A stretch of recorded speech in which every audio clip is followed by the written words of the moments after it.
സംസ്ഥാന ആരോഗ്യമന്ത്രി വീണ ജോർജ് കേന്ദ്ര ആരോഗ്യമന്ത്രിയുമായി കൂടിക്കാഴ്ച നടത്തി.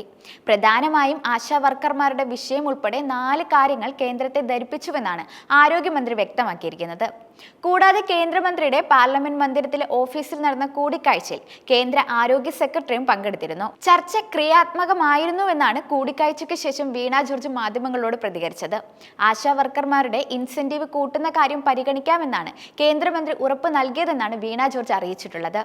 സംസ്ഥാന സർക്കാരിന്റെ ആവശ്യങ്ങളെല്ലാം മന്ത്രി കേട്ടുവെന്നും വീണ ജോർജ് പറഞ്ഞിട്ടുണ്ട്. 2023-24 ശേഷിക്കുന്ന തുക നൽകുന്നതാണ് പ്രധാനമായും ചർച്ചയായത്. കുടിശ്ശികയുമായി ബന്ധപ്പെട്ട കാര്യം പരിശോധിക്കാമെന്നും കേന്ദ്രമന്ത്രി അറിയിച്ചിട്ടുണ്ട്. എയിംസിന്റെ വിഷയത്തിലും മന്ത്രി അനുകൂലമായി പ്രതികരിച്ചുവെന്നാണ് വീണ ജോർജ് പറയുന്നത്. കേരളത്തിന് എയിംസ് ഉണ്ടാകുമെന്ന് കേന്ദ്രമന്ത്രി ഉറപ്പ് നൽകിയെന്നാണ് സംസ്ഥാന ആരോഗ്യമന്ത്രി പറയുന്നത്.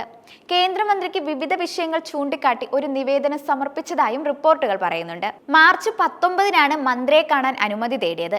എന്നാൽ ആ സമയം അദ്ദേഹത്തിന്റെ തിരക്കായതിനാൽ കാണാൻ സാധിച്ചില്ല. തുടർന്ന് കൂടിക്കാഴ്ച മാറ്റിവെക്കുകയായിരുന്നു. അതേസമയം വീണ ജോർജ് നടത്തിയ ചർച്ചയിൽ പുതുതായി ഒന്നുമില്ല എന്നാണ് ആശാ ഹെൽത്ത് വർക്കേഴ്സ് അസോസിയേഷൻ ആരോപിക്കുന്നത്.